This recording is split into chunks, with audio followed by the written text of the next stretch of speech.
Okay, in this video today we're going to be looking at 4 oval shaped diamonds. We happen to get in some really beautiful oval shapes as we are helping one of our Canadian clients.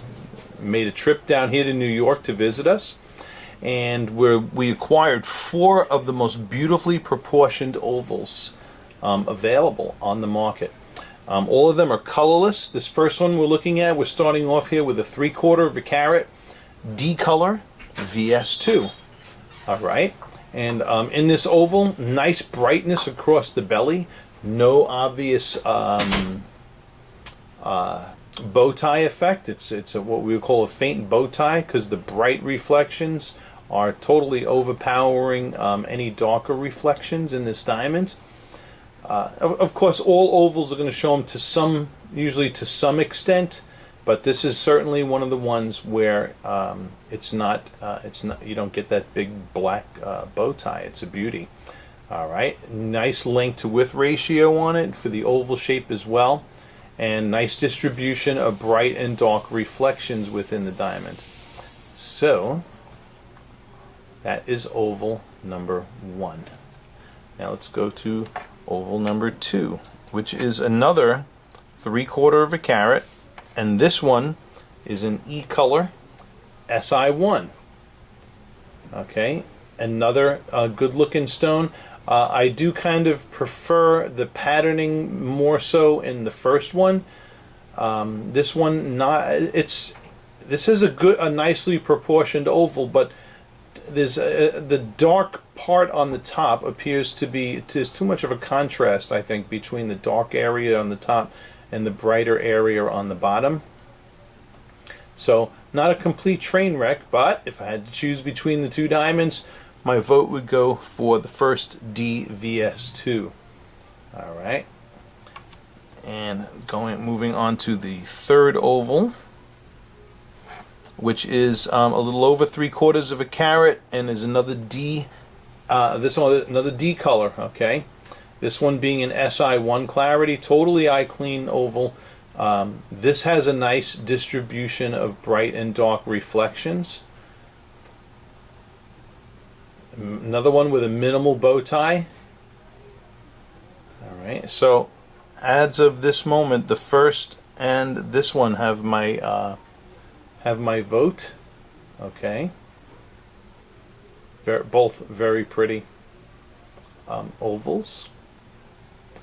All right, and then the last one we're going to put in this lineup here is this next one is in the mid 80s and is another D color SI1. All right, oh, this is another beauty. Okay, another nice distribution of bright and dark reflections. Another one with a minimal to non-existent bow tie. So this, another great option. So we did really well with this acquisition, because a lot of times, you know, that there's more poo-poo. Well, there's more out there in way of not so good ovals, I should say. But you got the idea. Okay, so everything looking good on these guys. All right, now we're gonna I've been laying them in the tray here as I'm done holding them. I like to hold ovals because the tray doesn't always hold them straight up. Okay. So there's the first one we're looking at, the 3/4 of a carat DVS2. The ESI1, and even in the tray you can see that contrast, that stark, darker top and brighter bottom on that 3/4 of a carat, even though it's not straight in the tray. Much better. Also very good. Okay, so let's look at each of these guys in spotlighting also. This one's hard to get to sit straight up in the tray, but you got the idea. All right. So I like the first, the third, and the last. Okay. Let's look at these now face up in dim spotlighting. Okay.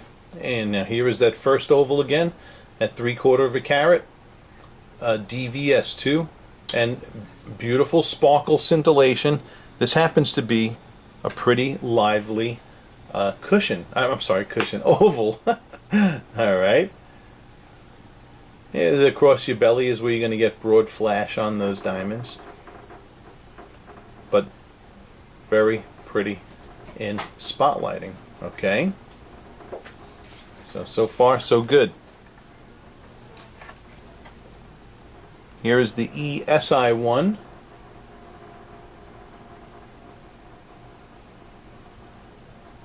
All right. Yep, doing pretty good too in spotlighting, but I still like the first one better. Here is the third one, which is the DSI1. It's another lively stone too. Okay, getting a little bit broader flash across the belly there in fire. So that may be something we may want to take into account. Okay, as we move into the final stretch here in the spotlighting environment. But this is a beauty also. I totally can understand. This one, it exhibited great brightness as well. Nice distribution of bright and dark reflections. Okay. And then lastly, this is the diamond in the mid-80s. Another DSI1. Another really lively oval. Now, okay, I'm just going to tell you, after looking at the 4 of these in the dimmer spotlighting environment, and see, this is when I say dimmer spotlighting environment, these diamonds aren't being so flooded with spotlighting like you typically see in jewelry stores, and also candidly what I'm about to show you in the next lighting environment. So when an oval shaped diamond does this good in spotlighting like we saw in the last 2 diamonds, that's a really good sign. Alright, especially when we're not sacrificing brightness at the expense of fire, okay, and sparkle. So I'm going to, right now, okay, I've kind of eliminated the first one in my own mind, so I'm now leaning more towards the last diamond that's a little over 3/4 of a carat, but it was still under 0.80, the DSI1, and this diamond here in the mid-80s that's a DSI1. Let's go just for fun now into the stronger spotlighting. Alright, and here we are in the stronger spotlighting. Once again, we're back to diamond number 1. Okay, so this diamond looks good in this lighting. Okay, so we're in the stronger spotlighting, and look at the nice strong. It's showing some nice fire across the belly of this, coupled with all the sparkle scintillation. Okay, I liked how those last 2 performed in this lighting. Or in the weaker spotlighting a little bit better. So we're going to see how diamonds number 3 and 4 do in this lighting, but this diamond's doing just nicely in this spotlighting also. Okay, nice. Look at a rolling of fire right at the belly there. Okay. Let's okay. Here's just because it's in the lineup and it's here. We're going to do diamond number 2 again. Okay. Okay. Now remember, this is the strongest spotlighting environment, so it's going to show. But you know what though? The fire is weaker in this one, and also its appearance in the dimmest spotlighting kind of eliminated it for me also. So, I mean, this is when you put diamonds in jewelry store lighting, how you can make anything look great. And not that that's a bad diamond, but it's just not the best in this lineup. Here is the DSI1. Okay. Oh yeah.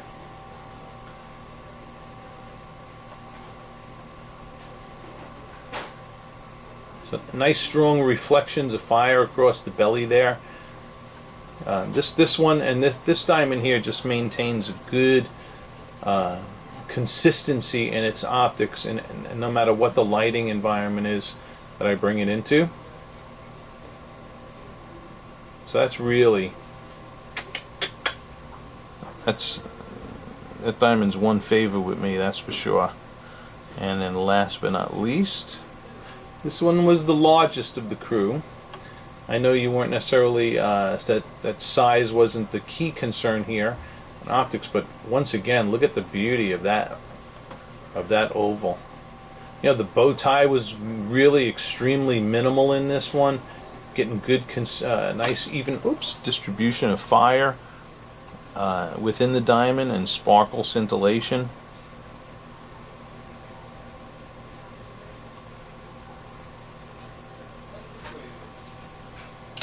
Oh boy, he's having a fun time letting me hold him here, isn't he? So all in all, my top two choices really is for the last two ovals.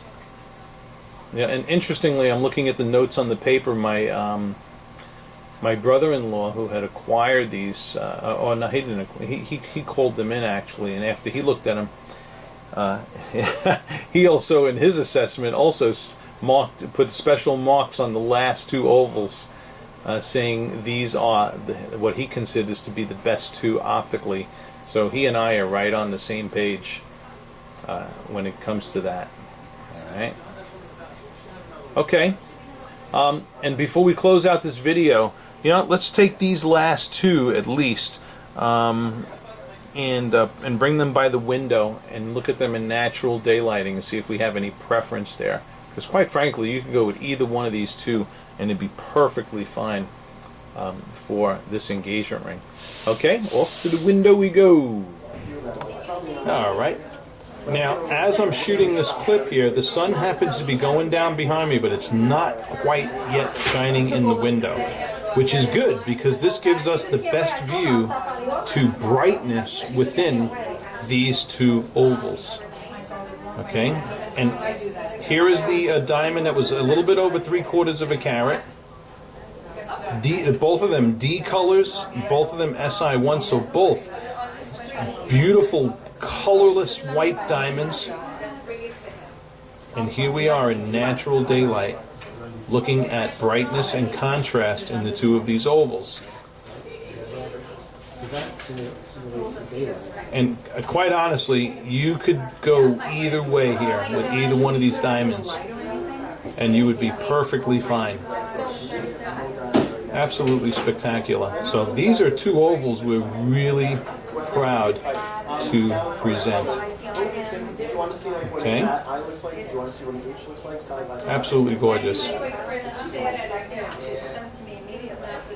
And just for fun, I'm going to leave out this diamond here in the mid-80s. This is diamond number 4, the DSI1. And I'm going to bring out the 3/4 of a carat, the first diamond that I originally had out, just to see if we see any differences there. But really, quite honestly, I'd narrow it down to these two. These two here, we're going to scan in and publish all the details on for you, and I'll send you links to their web pages. Let's get the other one out. Okay. And now here is that 3/4 of a carat DVS2 on my left, compared to the diamond in the mid-80s on my right, DSI1. And and here in natural daylight, they're both looking gorgeous, sweet. Okay. And in the diffused lighting, when we were looking before at brightness, both of them were also awesome. So, that's a good thing when we have tough choices like this. Alright, so in any case, look out for an email from me with the links to these diamonds. That is if I don't include them in the video that we're going to send to you. I probably will. And we'll go from there. Thank you for putting us to work for you. We love working for our Canadian clients and serving you guys just as much as we do anybody else in the world. Thank you.